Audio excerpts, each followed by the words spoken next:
know, Matthew's winds have been socking the Carolinas after a glancing blow to the coast of Florida and Georgia. Mark Strassmann, with some help from our CBS News colleagues, has the story of a hurricane that's now history. Good morning, Mark. Good morning, Jane. Here in North Charleston, South Carolina, downed trees and power lines have made many roads impassable. North Carolina has it even worse.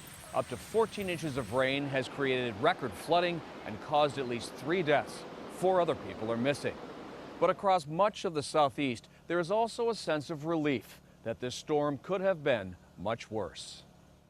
Evacuate, evacuate, evacuate. Given Matthew's devastation in the Caribbean last week, Florida Governor Rick Scott assumed the worst. Evacuate. This storm will kill you. By Friday, the huge storm was brushing up against St. Augustine, weakening but still powerful. The water on this street is several feet deep and still rising.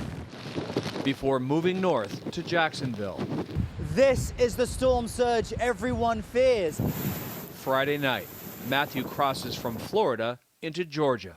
Many communities like this one in southern Georgia had storm damage, but nowhere near the catastrophe forecasters had predicted.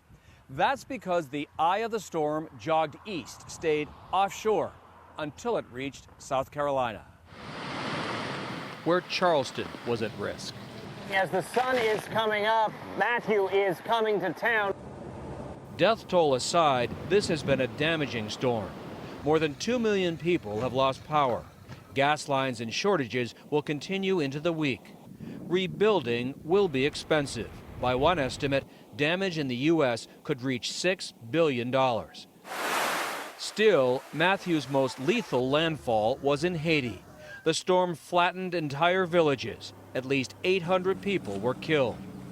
Matthew is now headed eastward back out into the Atlantic, where it's expected to dissipate.